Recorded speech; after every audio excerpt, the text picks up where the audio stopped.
Keep driving is a breath of fresh air in a world preoccupied with live service games and constantly bloated AAA titles that have hundreds of hours of filler. What we have here is a focused turn-based management RPG where you go on a road trip to a festival. It takes place in an open world which has you running into all sorts of events and encounters, from picking up hitchhikers that can steal your money, to taking a detour in order to see your passing grandma one last time. If you want to put the game in comparative terms, you can think of it like Oregon Trail meets FTL, but it keeps the difficulty and stress levels perfectly reasonable. The open world is procedurally generated, but save for some minor repetition here and there, it feels fleshed out and fun to explore. When you add in the fact that finishing the game's main quest can be done in 4 or less hours at less than 20 USD, you've got a compelling bite-sized package by 2025 gaming standards. Of course, if you like the game, you'll naturally spend many more hours in it because there's tons of different stories and gameplay systems to experience and explore. I can easily see big fans of the game spending over 20 hours on it. And honestly, Keep Driving is more about the journey than the destination, just like a good road trip in real life. Now let's talk about actually playing the game. The gameplay is a wonderfully unique blend of systems you've likely experienced in other games, so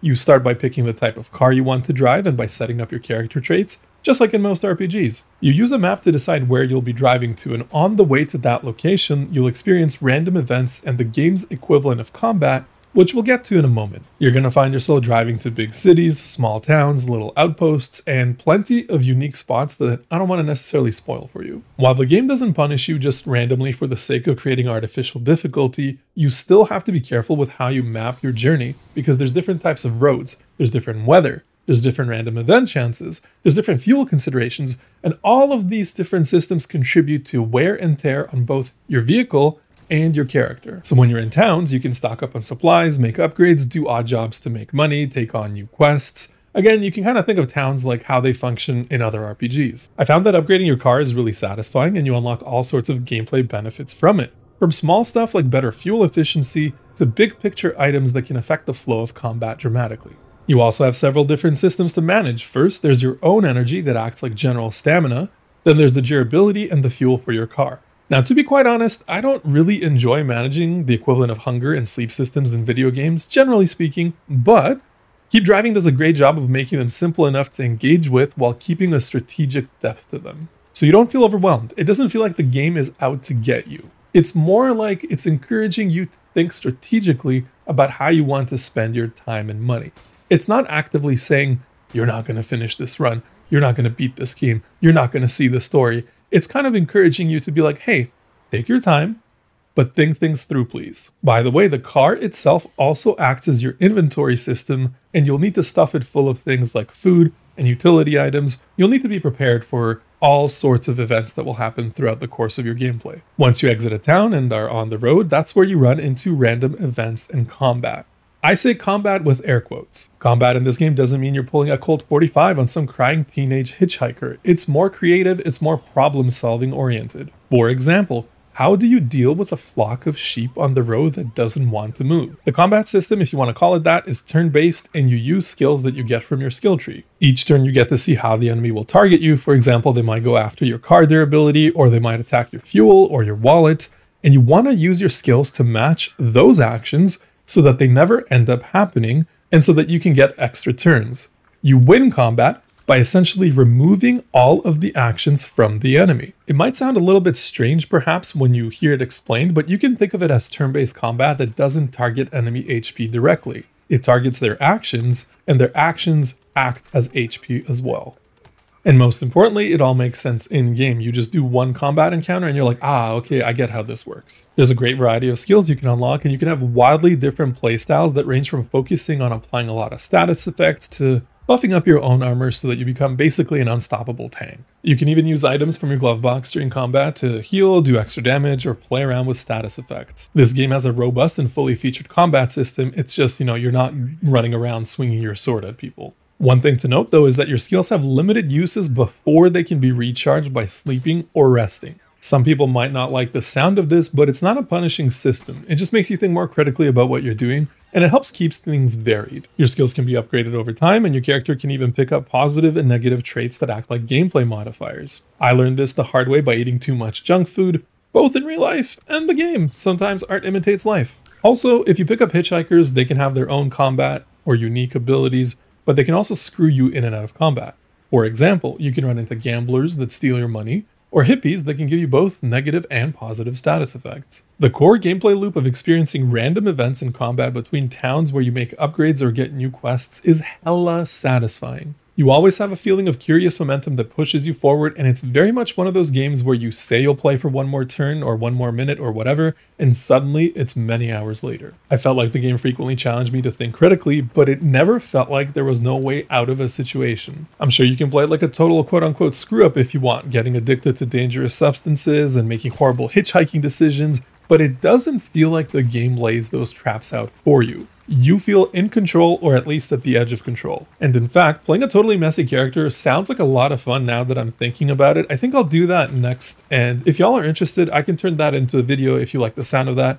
Just let me know in the comments below. Now let's talk about the story, look, and feel of Keep Driving. And you might be thinking, oh my god, Blood is talking about vibes, but this is a road trip game after all. Vibes and atmosphere are important for a good...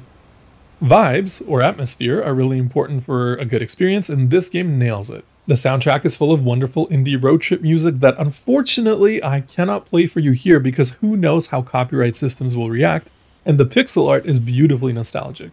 The interface has a huge analog focus, meaning that you're not seeing random UI windows, everything is themed after the physical item it represents. For example, if you want to interact with your glove box, you actually have to pull it open, you don't go to a menu that says glove box on it. Exploring and engaging with the UI is super fun, but you'll probably make a few mistakes here and there as a result of its analog nature. You can't do anything that's going to destroy your run, but you might feel silly in the moment, and for me, making those tiny mistakes is part of the charm. But I also don't think it would hurt to have a setting that has more UI tooltips or something like that. But then again, that is a big ask for a game made by just two people, and I'm glad that they focused their time on making the game as fun as it can be. The UI, soundtrack, and graphics combine to transport you to a different era and make you feel nostalgic for road trips. Even if you've never been on a road trip yourself, I fully expect this game to create that pseudo-nostalgic feeling in you. Sort of like how people not born in the 80s love the modern take on 80s aesthetics, for example. It's that pseudo-nostalgia for a time where you weren't alive or an experience you didn't have,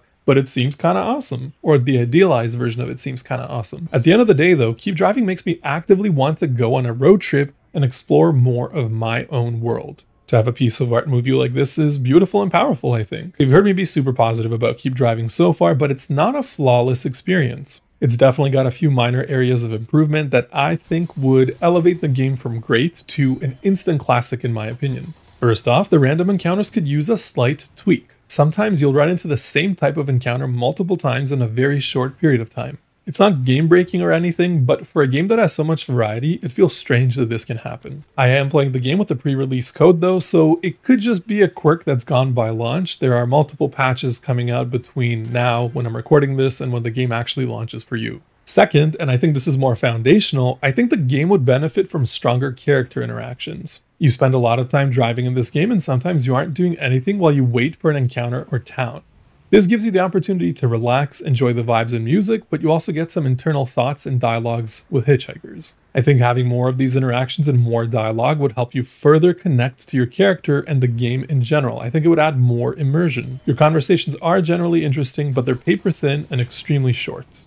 This is all just my opinion though. Maybe some players prefer to have less dialogue, maybe the creators wanted to focus on a more solitary experience, or maybe they had bigger plans, but not enough time. Who really knows? Third, I have a really weird complaint that I think is probably just a me thing. So the graphics are absolutely beautiful, and I love them, and they're just the right vibe. But the way they animate sometimes looks like your screen is tearing.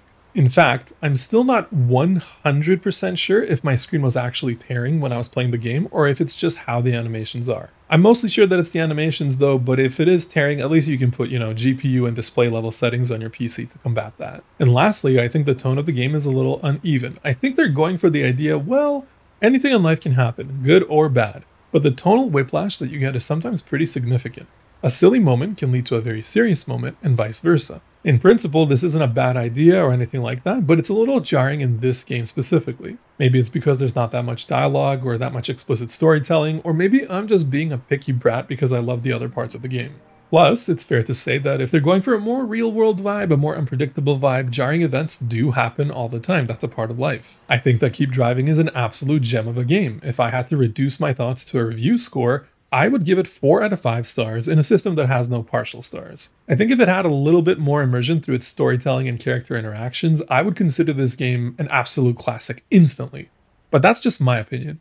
What you like could be different, and this might be one of your favorite games of all time if that's what you're into. It's really well made, it's fairly priced, it's amazing that it comes from just 2 people, and it offers a unique experience you won't be finding in any big budget AAA style game. I also love that Keep Driving wears its inspirations on its sleeve, but it doesn't dip into being a copycat or some kind of lazy glory chasing rehash. And hey, like I said before, this game actively makes me want to go out and explore more of my world, and I think that when a piece of art moves you like that, it's just so powerful and it really speaks to its strengths. But now it's time to turn it over to you.